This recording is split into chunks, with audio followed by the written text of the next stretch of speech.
Fala pessoal, sejam muito bem-vindos a mais um episódio do nosso podcast Tech Internacional. Diretamente com vocês aqui, eu, Daniel Cavalcante, e ele, Josias Schneider. Eu mesmo, diretamente de Floripa. Daniel tá em Fortaleza. A gente se juntou para trazer essas informações aí do mercado de tecnologia internacional. Sou desenvolvedor de software há mais de 15 anos. Daniel, fala um pouquinho aí. E eu sou professor universitário e mentor de devs, né, de carreira aí rumo ao mercado internacional, já há mais de 4 anos. E a gente está aqui hoje para falar sobre os últimos 10 anos do mercado de tecnologia, né? O que mudou no período pré-pandemia, durante a pandemia e no período agora pós-pandêmico.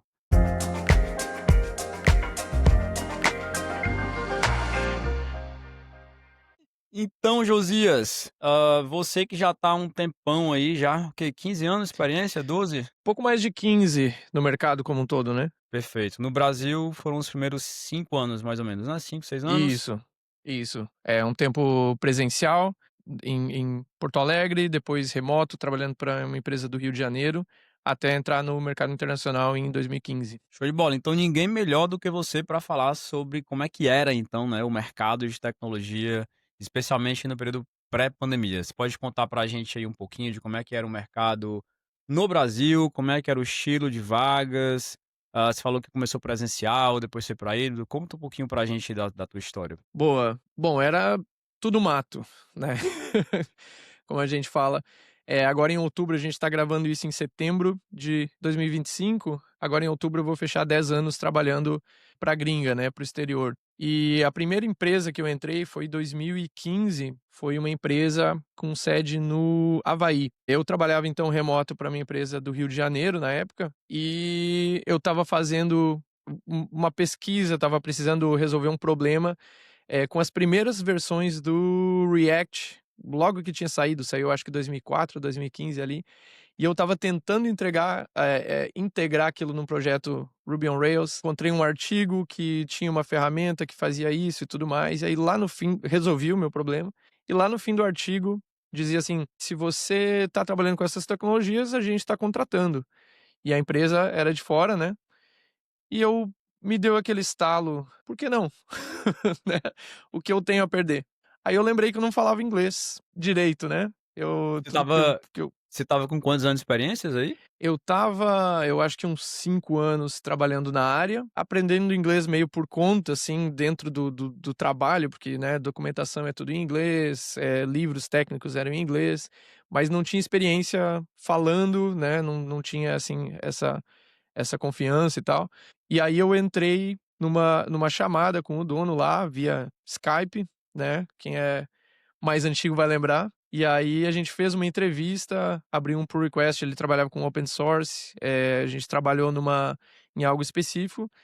Não sei exatamente o que eu falei, mas eu entrei, né? Deu certo, não lembro até hoje. Se eu tivesse aquela gravação, aquilo ia ser engraçado, com certeza. Mas entrei, né? E comecei a trabalhar em outubro de 2015 para o mercado internacional. O dólar estava, se eu não me engano, em torno de R$ 3, mais ou menos, naquela época. Então não era assim, não era por causa dos super salários de tecnologia hoje que trabalham para o exterior. Foi muito mais pelo desafio e tentar entender assim, pô, o que tem de diferente no mercado lá fora, né?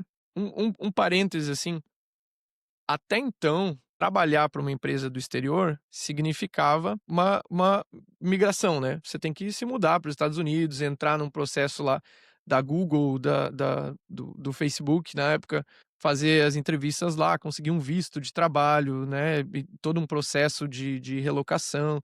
Para a Europa, a mesma coisa. Até aquele momento eu conhecia uma pessoa só, né, da área trabalhando para o exterior, e ele tinha ido embora para Berlim para trabalhar lá na Shopify. E aí foi, eu acho que a única referência que eu tive, e não era exatamente o meu plano, né? Não tinha planos de ir embora nem nada assim. Então era um mercado que não existia, né? Não existia, por exemplo, uma mentoria de como trabalhar para fora. Era um mercado praticamente inexistente assim.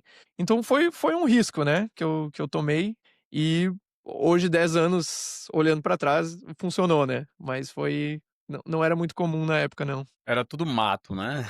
Era Como a basicamente como a gente cara, fala. para receber pagamentos foi difícil, assim, porque como é que eu vou receber um pagamento de fora? Fui no banco, o banco me olhou assim, Não faço ideia. e deixa eu consultar com a minha gerente. O pessoal não sabia fazer, assim. 2015 eu lembro que, pô, pra eu receber era 2, 3 semanas, assim, até o negócio funcionar, fora as taxas, né, que cortava ali alguns por cento do salário, que como eu falei, o dólar era R$ 3, então nem era tudo isso, assim. Então foi muita foi bem difícil o começo, assim, e foi nessa época que começaram a surgir as primeiras fintechs da área, né, que, pô, a gente traz seu dinheiro e tudo mais. Eu inclusive fui um dos primeiros participantes, eh, de algumas dessas fintechs, assim, que usaram esse processo para tentar entender como fazer com que isso fosse mais simples, né, comparado com o Banco do Brasil, Itaú, que tinham sérias dificuldades na época para trazer dinheiro. Entendi. Aí deixa eu te perguntar, você falou que nessa época que você iniciou o processo lá, você só conhecia uma outra pessoa, né, um colega seu que tinha ido morar fora, e nesse processo lá que você aplicou, que estava lá no final da página dizendo que quem tivesse experiência nas tecnologias podia aplicar, eles deixavam claro se era possível trabalhar remotamente ou estava lá meio que implícito que você teria que participar de um processo localmente lá ou fazer uma migração? Você foi descobrindo isso durante a entrevista que você fez?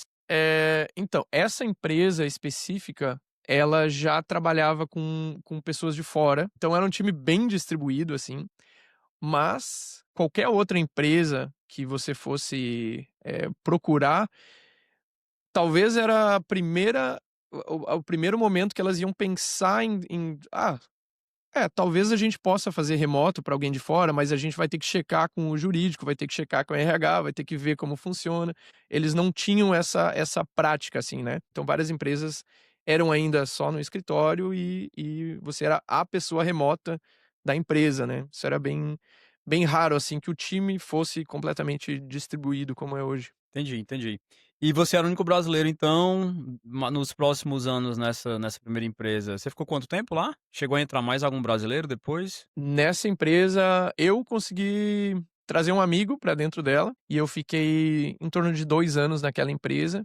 Eu já trabalhei para fora numas 5 empresas, talvez. 2 ou 3 tinham brasileiros, mais recentemente as empresas é bem comum ter brasileiros, assim, mas não era muito comum, quando eu comecei não. Entendi. E você chegou a ter que enviar currículo ou foi só mesmo mandou essa mensagem lá por e-mail, lá na aplicação e já fez as entrevistas, como é que funcionava isso na época? E se teve currículo, como é que era o formato do currículo nessa época? Eu não tinha muita noção do que fazer, né. Como eu disse, não tinha muita empresa lá fora contratando, então nem eles sabiam o que esperar e eu não fazia ideia do que esperar. Então, essa primeira empresa foi via Skype, eu chamei, mandei e-mail. Eu fazia muita coisa, pô, mandava um e-mail me apresentando, dizia: "Eu sou fulano de tal, trabalho com isso". Pesquisava sobre a empresa, tentava juntar a minha experiência com a empresa e Fazia falar: "Ó, uma eu vejo". uma cover letter ali por e-mail, né? É basicamente isso, fazia todo o pitch ali por e-mail, mandava junto o currículo no padrão que eu conhecia, né, quais as tecnolo eu literalmente botava o nome da empresa, o tempo que eu trabalhei lá e as tecnologias, né, Ruby on Rails, React ou qualquer outra coisa Não do tipo, descrevia e era nada, né? isso. Não É. tinha descrição de nada, era só mesmo uma listagem ali de tecnologias. Não, não, era bem simples, assim. E também como a empresa não estava recebendo milhares de currículos para filtrar via inteligência artificial, nem nada do tipo assim, eles recebiam um e-mail: "Pô, parece interessante, vou chamar para uma entrevista", e chamavam e aí você vendia o peixe, né. Massa. E aí, você no Brasil, antes disso, estava trabalhando já híbrido, né, ou era remoto já? Estava remoto havia deixa eu ver, 1 ano e pouco, não fazia 2 anos eu acho que eu estava remoto. Mas era comum nessa época, tipo, você ver outros colegas, de outras empresas remoto, porque 2015, a impressão que eu tenho é de que era muito raro mesmo na área de programação, na área de desenvolvimento, era muito raro alguém estar trabalhando remoto ou até mesmo híbrido, né, assim, a impressão que eu Totalmente. tenho era de que era todo mundo presencial. Como é que você conseguiu então essa oportunidade de já ficar ali híbrido, remoto ali, no Brasil ainda em 2015? Com certeza, era bem incomum. Tanto é que nessa empresa que eu trabalhava, eu acho que eu fui talvez a primeira pessoa remota, e aí como funcionou, eles foram, adicionando mais pessoas, assim, né, mas no fim das contas eles tinham um escritório no Rio de Janeiro, um em São Paulo, e o pessoal trabalhava presencial, ou às vezes fazia reuniões de casa, né, mas morando na cidade e se reunindo quando necessário. Mas não, definitivamente não era comum, né. É até engraçado porque, faz pouco tempo se você parar pra pensar, né, 10 anos não é tanta coisa assim, mas eu era uma das únicas pessoas que eu conhecia que tinha home office, que trabalhava de casa, então meus vizinhos, né, ficavam pensando: "Pô, essa pessoa não sai pra trabalhar, né, tem alguma coisa errada, O que tá será que ele pagando as faz, contas né? e não sai pra trabalhar nunca", mas não era uma realidade, assim, então, realmente era mais difícil, né, trabalhar na mesa da cozinha, porque não tinha estrutura nenhuma, porque ninguém pensava em ter um setup pra home office, nem nada do tipo assim, né, então foi muito aprendizado na época. Boa. E aí de 2015 até 2019, ali ainda antes da pandemia, você trocou de empresa acho que uma ou 2 vezes, né? Como é que foram esses processos? Eles foram parecidos com o primeiro ou já tinha alguma estrutura em termos de aplicação, de como é que era o processo seletivo mais bem definida? Você já estava se sentindo mais preparado também com relação ao seu inglês e com relação à própria aplicação em si? O que que mudou? A primeira empresa eu contei como que eu entrei, e a segunda foi através de uma empresa de outsourcing, né, que a gente chama de Pode ser Tier 1, depende do salário e Tier tal, 1. mas eu É. imagino que fosse Tier 1. Aí eu entrei através dessa empresa, né, eu fiz o processo de entrevista, aí já existia uma estrutura um pouco maior, assim, de entrevista, né, tinha, um teste técnico, tinha entrevista, comportamental e tudo mais, e aí no fim uma entrevista com o cliente. Acabei entrando nesse cliente com um salário um pouco mais alto, mas ainda o salário é bem baixo para o padrão de hoje, assim, de mercado internacional, e entrei nessa empresa até que um dia o meu chefe, com quem eu trabalhava diretamente, me perguntou numa conversa informal, assim, quanto que eu estava ganhando. Aí eu falei pra ele, pensando: "Ah, ele deve pagar um pouquinho a mais pra terceirizado". Quando ele ouviu, até hoje eu não sei quanto ele pagava, mas quando ele ouviu, ele fez uma expressão de surpresa e indignação ao mesmo tempo, e na mesma semana ele encerrou o contrato com essa empresa e ele me contratou diretamente, porque ele viu que ele estava pagando, assim, um valor muito mais alto do que o meu salário para essa terceirizada e eu estava recebendo muito menos. Aí eu recebi um aumento, não muito grande, mas, ele com certeza deixou de pagar um valor, enorme, assim, para essa empresa, né. O processo eu consegui entrar, mas, eu vi que existiam muitos intermediários nesse mercado, né. Entendi. E você ficou quanto tempo nessa segunda? Foi ali mais ou menos 2016, 17?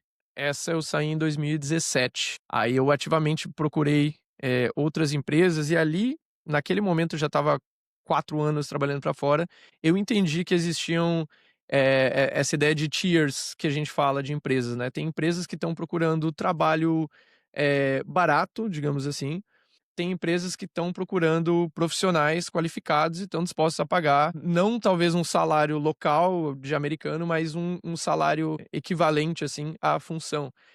E aí eu comecei a ativamente fazer entrevistas, me posicionando dessa forma, né. Eu sou alguém que trabalho, já há 4 anos com startups americanas, né, eu já entendo todo o processo e me posicionei dessa forma. Eu não sou, não tô necessariamente no mercado latam, mas sim, eu sou um desenvolvedor de software que trabalha com empresas americanas, né, e me apresentei dessa forma e tudo mais. E o resultado foi que eu mais do que dobrei o salário quando eu fui para a próxima empresa, né. Então eu encontrei uma empresa que estava procurando profissionais qualificados, de acordo com o que eu podia oferecer, e eles pagaram um salário um pouco mais baixo que o americano, mas já mais do que o dobro do que eu recebia da empresa anterior, né. E a partir dali que começou a valer a pena, digamos assim, financeiramente também, essa mudança toda, assim, porque aí eu entrei de fato no mercado internacional, né. Eu comecei a receber, por exemplo, essa empresa depois ela teve, problemas de financeiros, ela encerrou as atividades, mas o CEO da empresa, ele me indicou para a rede de contatos dele. Eu entrei por indicação numa outra empresa que também o CEO tinha contato com ele. Aí, de fato, eu estava no mercado americano, no mercado de startups, e não, por exemplo, numa terceirizada, né, que vende o fator custo apenas, né. Eu estava de fato, posicionado como um desenvolvedor de software que trabalha, que conhece esse mercado e que, E que entrega vai entregar um valor, bom né? trabalho, né. Isso, exatamente. Perfeito, tá. E aí 2019 foi chegando, já tinha aquele anúncio ali de que ia estourar uma pandemia, você chegou a ficar com receio de sofrer algum tipo de layoff por não estar nos Estados Unidos? Rolava esse medo do pessoal ali do teu time, que era uma equipe bem internacional, imagino, né, ou não? Pré-pandemia, 2019, o mercado estava super aquecido, assim.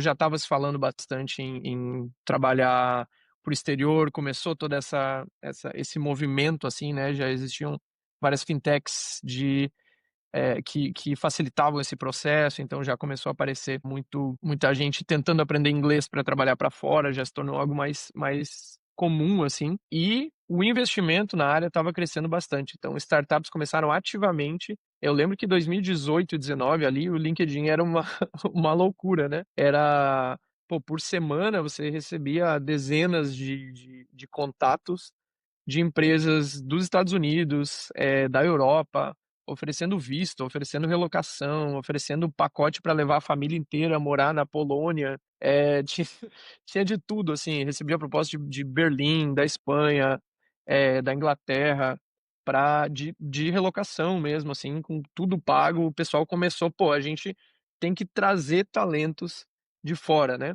E aí existia já bastante o remoto, mas tinha esse desejo de levar pessoas para fora também bastante forte. Aí quando começou a pandemia, eu lembro que eu viajei fim de 2019, ali dezembro de 2019, para Nova York, para um evento da empresa, e se ouviu notícias de um vírus na China, alguma coisa assim, mas zero preocupação, ninguém estava, né, muito preocupado com isso não se existia notícia de layoff nem nada assim, porque o mercado, ao contrário, né, parecia que ia crescer para sempre, assim. E aí em 2020 as coisas começaram a fechar ali em março, né. Ao mesmo tempo que tudo começou a fechar aqui, aquela preocupação toda com saúde, com economia, ao mesmo tempo todo mundo começou: "Pô, a gente tem que trabalhar online, né". E aí começou aquela migração de empresas presenciais para o remoto. Então todo mundo agora vai trabalhar de casa, todo mundo agora precisa ter um microfone, uma câmera, todo mundo vai, ter que comprar cadeira nova, vai, né, teve todo aquele movimento. Como o online está crescendo, como, tudo agora vai ser online, as empresas começaram a contratar, assim, adoidado, né. Eu lembro o quanto o Zoom cresceu naquela época, assim, foi um crescimento exponencial, contratações de tudo que era, empresa de vídeo ou de qualquer coisa relacionada a trabalho remoto, foi assim um crescimento gigantesco, né. E tudo Eh, tudo corroborava, né, assim, as pessoas tinham que ficar em casa, então se elas tinham que ficar em casa e não podiam deixar de trabalhar, então o trabalho tinha que ser remoto, aí vem o trabalho tem que ser remoto. as ferramentas de gerenciamento do trabalho remoto, aí tem que fazer as reuniões agora remotas, então, as ferramentas que já existiam, elas não davam conta da É, quantidade, às vezes, de pessoas, não tinha, às vezes, as funcionalidades necessárias para gerir aquela reunião, né. E aí as pessoas não só trabalham também, né, as pessoas também, já que estão ficando em casa, querem se divertir em casa, aí começaram as lives, né, não sei se você lembra. lives era uma doideira na pandemia, né. É. Eu não Era sei live como é de que foi tudo, cara. eu não sei como é que foi pelo mundo, não acompanhei, mas no Brasil era você tinha que escolher, assim, 7 horas da noite tinha pelo menos umas 15 lives no Instagram, Foi YouTube, né. total. É, foi Então, foi foi a mesma coisa. É, streaming também, né, ali das plataformas de séries, de filmes e tal, então exato. cresceram Cara, muito. se você pensar no mercado de criadores de conteúdo, assim, a economia, criativa, foi um momento onde aquilo se tornou uma profissão, né, quando se tornou algo sério, assim. E se tornou um mercado, gigantesco, assim, né. Mas na parte da tecnologia, então, aquilo parecia que, pô, isso vai crescer para sempre, o remoto é o futuro, não tem volta agora que as empresas viram que podem trabalhar remoto, empresas de fora começaram a contratar, assim como elas vinham buscar profissionais, agora não podia mais buscar, porque não tinha mais escritório, mas elas continuaram essa migração para profissionais, remotos, né. Então, explodiu, assim, o número de pessoas na tecnologia buscando trabalho remoto e o número de empresas, de startups contratando aqui, era uma festa, assim, né. Aí, para quem pegou essa época, era basicamente assim, você pegava uma folha de papel, escrevia o seu nome e dizia: "Sou desenvolvedor", você mandava uma foto daquilo ali, você era contratado com um salário altíssimo. É, né, currículo, entrevista técnica, tem vários vídeos hoje que são até memes, assim, mas, cara, era muito fácil ser contratado, era muito fácil você trocar de empresa e receber, 20% de aumento, 50%, o dobro. Então as pessoas ficavam 3 meses numa empresa e trocavam, porque elas estavam implorando para contratar, jogando dinheiro, assim.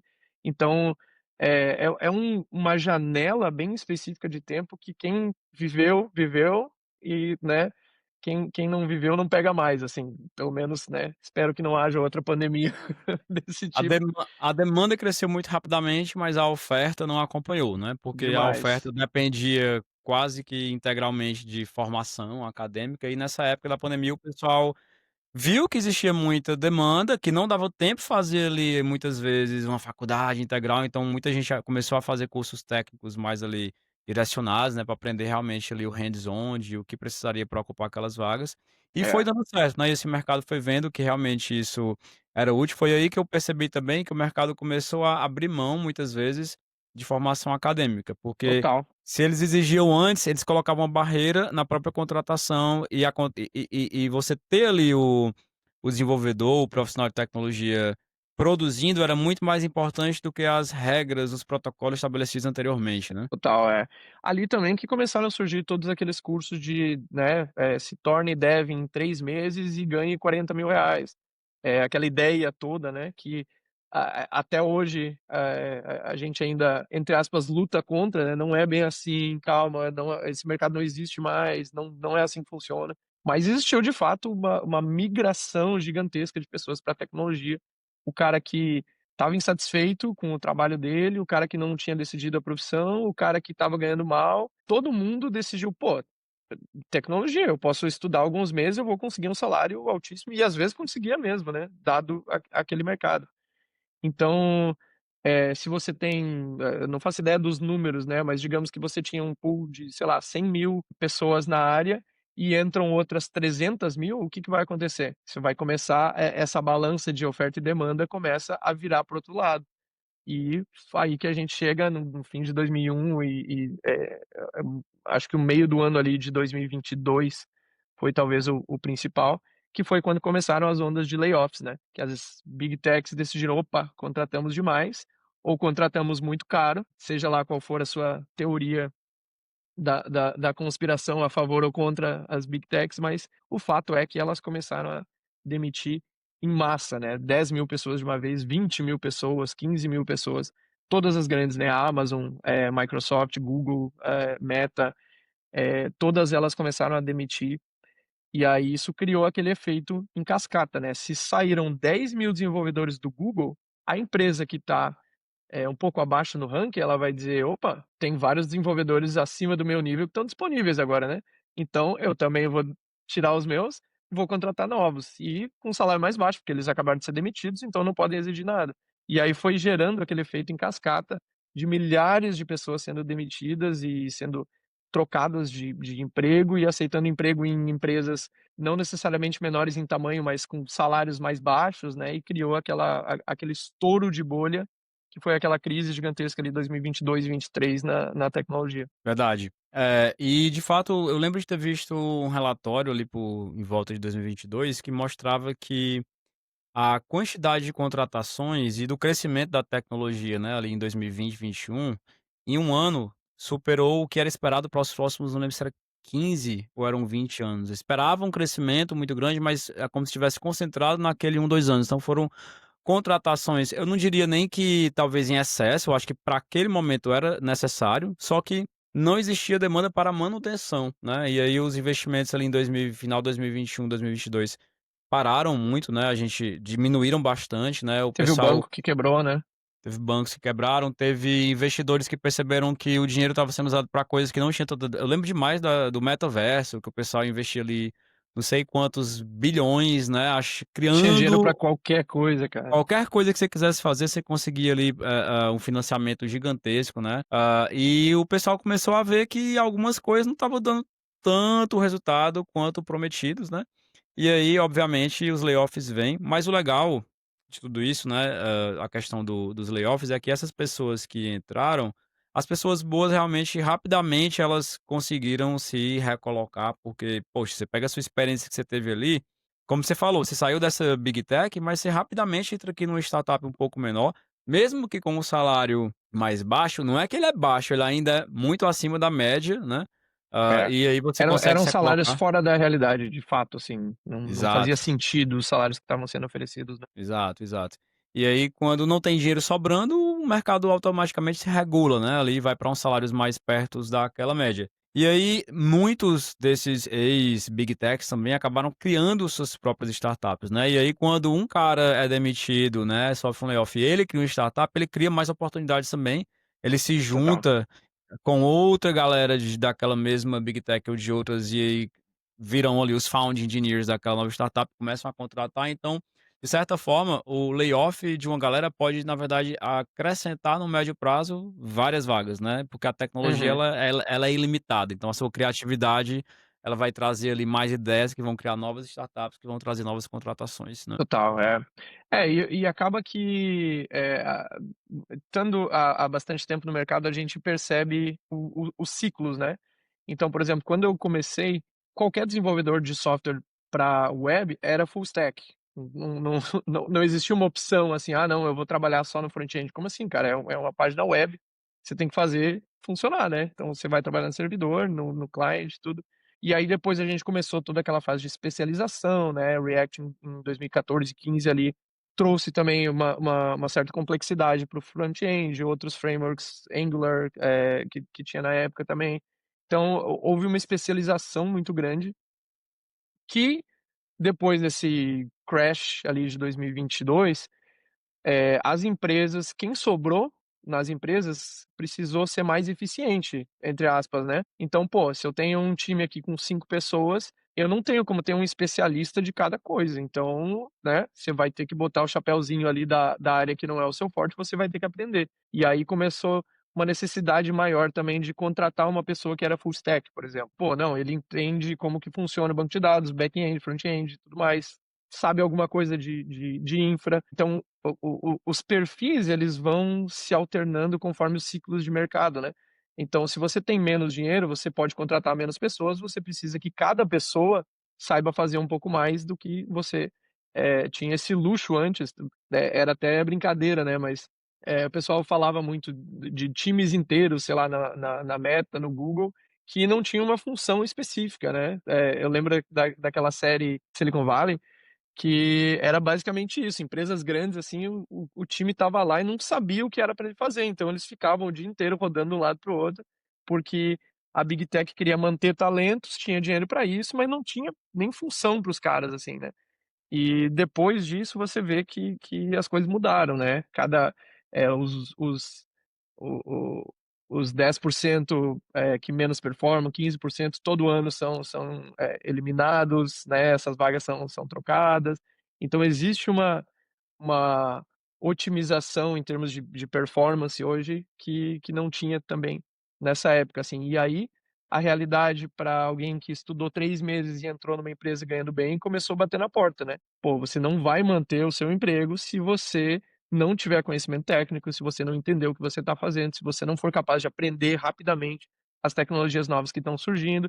Então, hoje o pessoal diz: "Pô, o mercado tá muito difícil, né, o mercado tá fora da realidade".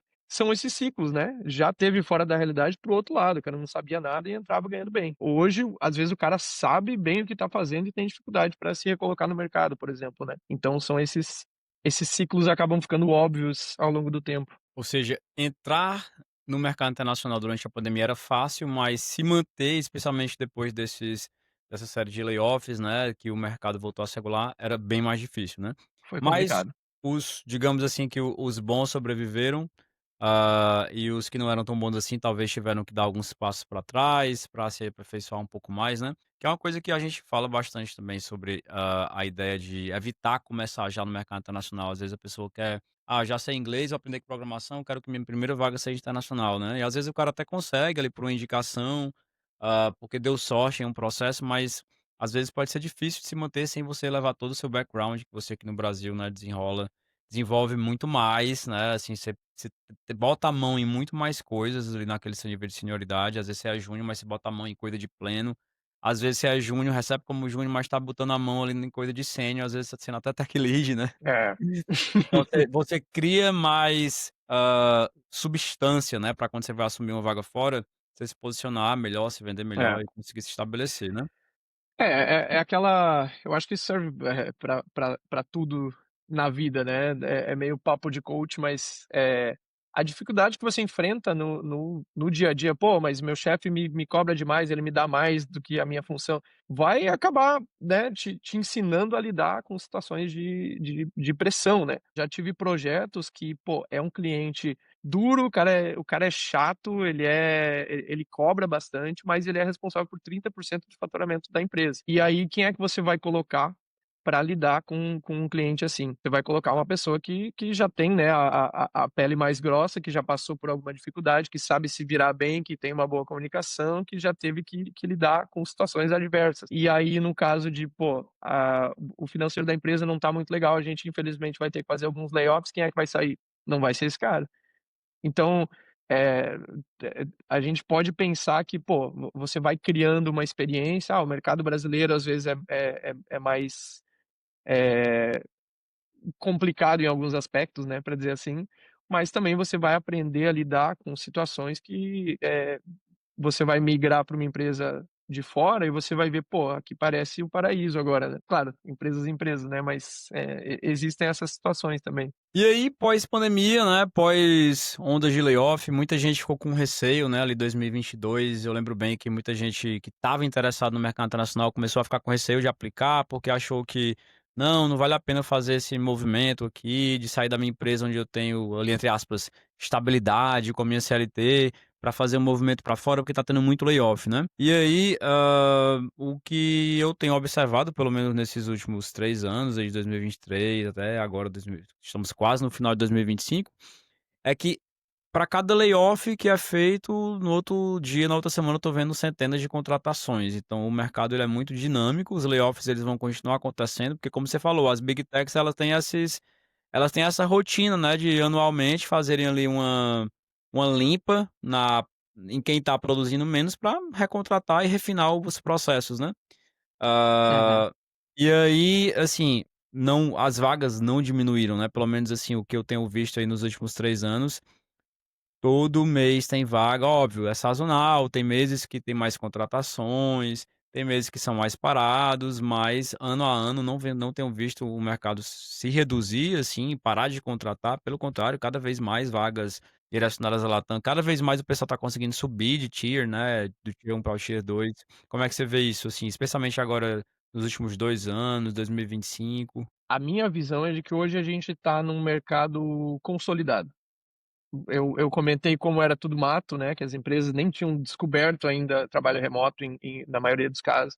Hoje, você é americano e você abre uma empresa, você pode pesquisar no mercado local ou você pode abrir para o mercado global. Isso é uma escolha óbvia já, assim: "Ah, o que que eu vou fazer? Eu vou contratar pessoas de fora? Ok". Já tem estrutura, tem empresas que fazem esse meio de campo, você pode contratar diretamente, todo mundo sabe qual é a documentação necessária, todo mundo sabe como fazer pagamentos para o exterior, já é uma forma de trabalho comum. Então, não existe mais aquele fator, assim: "Pô, mas será que uma empresa de fora vai olhar para o brasileiro e vai", não, nós somos, profissionais da tecnologia da mesma forma que os americanos, que os colombianos, que os espanhóis, que os ingleses e que os indianos, né, que também tá crescendo bastante. Então hoje a empresa americana que procura, ela tem um pool de talentos global, né. Eu digo americana porque é a moeda mais forte que pode contratar em qualquer país, né. O brasileiro não consegue contratar um americano, mal consegue contratar um brasileiro às vezes, né. Então, eles podem escolher de todos os lugares. O que nos beneficia, né, pô, eu posso trabalhar aqui da minha casa para qualquer empresa americana, mas ao mesmo tempo, da mesma forma que eu posso submeter o meu currículo daqui, qualquer pessoa no mundo pode submeter o currículo para a mesma empresa. Então você começa a trabalhar um jogo de números que uma startup americana começa a receber milhares, milhares, milhares de currículos de todos os lugares. Então não é mais eu mandando um e-mail para o CEO da empresa. Agora é eu tentando entrar num lugar onde tem 3.000 pessoas batendo na porta também. E aí começa você diz: "Pô, o mercado está mais difícil". Tem um número gigantesco de vagas e um número gigantesco de talentos, só que a mesma vaga recebe 3.000 talentos e o mesmo talento aplica para 3.000 vagas. Então, muitas vezes, são os mesmos desenvolvedores para as mesmas vagas, só que os números agora, a gente distribuiu isso de uma forma que parece que, pô, cada vaga ali de desenvolvedor JavaScript tem uns 5.000 pessoas, e tem de fato, né, mas esse desenvolvedor também está aplicando para 5.000 vagas. Então, para mim, agora eu tô essa empresa há quase 3 anos, então eu tô, entre aspas, "fora do mercado", assim, não tô ativamente entrevistando no momento, né, então, com certeza o Daniel vai saber falar muito melhor do que eu, mas para mim sempre funcionou, pô, eu vou procurar a vaga específica para o meu tipo de perfil. A menos que, pô, não, tô desempregado, preciso achar alguma coisa rápido, beleza, né, jogo o jogo dos números, mas se não é o caso, eu vou achar a empresa que ou as empresas que vão se beneficiar mais do que eu posso oferecer. Porque essa empresa também está procurando uma pessoa que, pô, essa pessoa realmente vai agregar para o nosso time. E aí, você tenta meio que furar esse jogo justamente fazendo isso. Pô, eu vou tentar falar direto com a pessoa, vou tentar contornar o RH, vou tentar achar pessoas no LinkedIn, vou mandar um e-mail pro cara, vou, sei lá, seguir nas redes sociais, vou interagir com a pessoa até que você consiga se apresentar, se esse é o seu perfil, né. Mas aí, por exemplo, eu já estou falando eu já tenho mais de 15 anos de experiência, já sei exatamente o que eu entrego, o que eu não entrego, no que eu sou bom, no que eu não sou, então eu consigo direcionar um pouco melhor. Talvez no início da carreira isso seja bem mais difícil, né, talvez não, com certeza. Verdade. E realmente as aplicações mudaram muito, né, nesses últimos 5 anos, né. Eu vi muita coisa que era comum ali em 2021 que já não é mais. Formato de currículo foi mudando, o formato de você se vender em uma entrevista inicial, o formato de entrevistas técnicas, né. E como você falou, hoje uma empresa americana ela pode contratar de qualquer canto do mundo, mas aí vale a pena para quem está querendo entrar no mercado, talvez, a buscar vagas que estão buscando especificamente talentos latam, né, porque aí você já corta a concorrência ali, diria que em uns 90% você vai concorrer basicamente com países da América Latina, e não são com todos os países da América Latina. Em resumo, é México, Colômbia, Argentina e às vezes alguns outros como Equador, Venezuela, mas na grande maioria você vai estar concorrendo com uns 3, 4 países, né. Que são os países de onde as empresas Isso. americanas preferem contratar, seja porque já tem uma legislação ali validando esse tipo de contratação B2B, né, ou seja porque, são desenvolvedores com quem eles já trabalham, já conhecem o nível de entrega, o tipo de cultura, etcétera, né. E aí você refina, então acho que para quem está buscando a primeira É. vaga, vale super a pena entrar numa empresa que está buscando especificamente latam. Para quem já está, né, no mercado internacional e aí quer aumentando de tier, aí sim eu acho que vale super a pena a pessoa investir mais tempo ali numa busca mais ativa e mais refinada, né. E nada de sair mandando ali currículo para 3.000 vagas. Você pode até pesquisar 3.000 vagas, mas escolha 3 para você aplicar, né, e não É. 30 ou 300, né. E assim, existem perfis e perfis de empresas, né. Uma big tech você não vai conseguir falar com o CEO, por exemplo, né. Uma startup pequena, o cara tem lá 20 pessoas trabalhando com ele, qualquer pessoa que entrar no time vai fazer bastante diferença. Então eles vão ter um cuidado específico, esse cara não está interessado em receber 3.000 currículos, esse cara está procurando uma pessoa específica para uma função específica. Então dependendo o tipo de empresa que você está procurando e tal, a abordagem ela vai ser diferente, né. Você É. não entra numa big tech sem fazer milhares de testes no LeetCode ou no HackerRank ou coisas do tipo, você precisa desenvolver isso, né, testes de design system e tudo aquilo lá.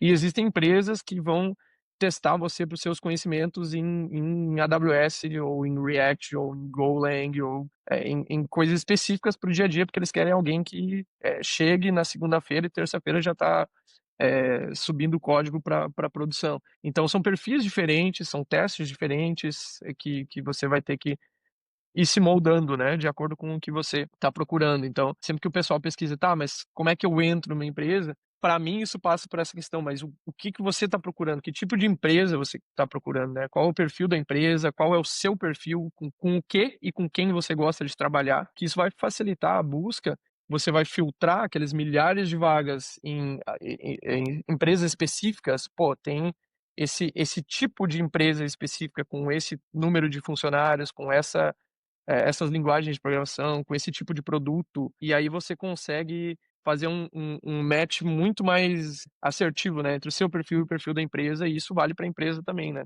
Ela também vai querer esse profissional que tem muito mais a ver do que o cara que só ficou muito bom em testes de código, por exemplo, né. Perfeito, perfeito. Então é isso, pessoal. A nossa mensagem principal aqui hoje, eu acho que a gente pode resumir em: embora o mercado tenha mudado, está em constante mudança e constante evolução, o que o profissional de tecnologia precisa, né, para entrar nesse mercado, para crescer nesse mercado, é estar aberto às mudanças, né? Ser uma pessoa resiliente, Total. flexível, entender essas mudanças e se adaptar a elas. Aquelas pessoas que chegam assim: "Ah, não vou me adaptar a isso, não vou fazer meu currículo assim assado, não vou participar desse tipo de entrevista só porque essa empresa quer", vai acabar ficando muito limitada e realmente para pessoas inflexíveis. Se você já se mostra inflexível antes do processo seletivo, já dá para a gente imaginar como é que seria o seu comportamento dentro da empresa, se por acaso você entrasse. Então isso quer dizer que você corre altos riscos de não se sustentar, né, de não Com certeza. ficar de pé ali no longo prazo. Então acho que trabalhar essa mentalidade de se tornar uma pessoa mais resiliente, mais flexível, adaptável a essas mudanças, é o que vai fazer você não só conquistar a sua primeira vaga, e a próxima, rumo aí à qualidade de vida que todos com certeza almejam, né. Então É é isso isso. aí. Ficamos hoje por aqui, agradecemos a todos que ouviram e até a próxima. Valeu. Valeu, valeu, gente. Até a próxima.